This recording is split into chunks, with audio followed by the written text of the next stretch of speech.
Once upon a time, in a quaint little village nestled between rolling hills and dense forests, lived a young woman named Ilara. Ilara was known throughout the village for her kindness and willingness to help others. Whenever someone needed assistance, she would drop whatever she was doing to lend a hand. Whether it was fixing a neighbor's roof, helping an elder carry water from the well, or simply listening to someone's troubles, Ilara was always there. But as much as the villagers adored her, Ilara often felt an emptiness she couldn't explain. Her own dreams and aspirations seemed distant and unimportant compared to the needs of others. She had always wanted to learn the art of pottery, to mold clay with her hands and create something beautiful, but the thought of focusing on herself felt selfish. One day, an old traveler named Ulrich came to the village.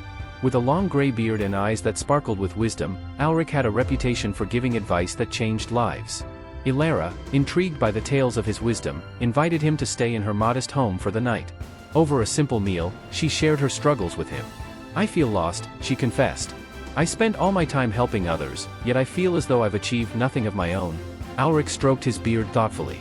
"Ilara, imagine a potter who spends all her time giving away clay to others. Her heart may be full of generosity, but her wheel remains empty. How will she ever create the masterpiece she dreams of?" Ilara frowned.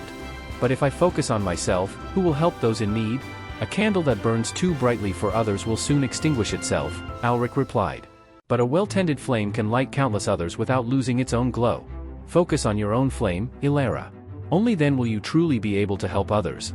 The next morning, Ilara decided to take Ulrich's advice to heart. She set aside a small portion of her day to practice pottery. At first, the villagers were surprised to see her decline their requests for help.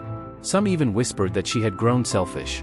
But Ilara persisted, her hands slowly mastering the art she had long dreamed of. As the weeks turned into months, her skill grew. She began to create pots, vases, and sculptures that were not only beautiful but also practical. The villagers, who had once questioned her new focus, now came to her with requests for her creations. Her pottery brought joy to the village, and her newfound sense of purpose made her happier than she had ever been.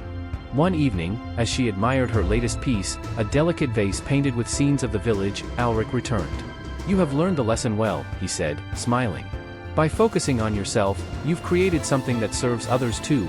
Ilara nodded. "I've realized that taking care of my own dreams doesn't mean neglecting others. It means building a stronger foundation from which I can truly give." From that day on, Ilara became a symbol of balance in the village. She taught others that focusing on oneself isn't selfish, it's necessary.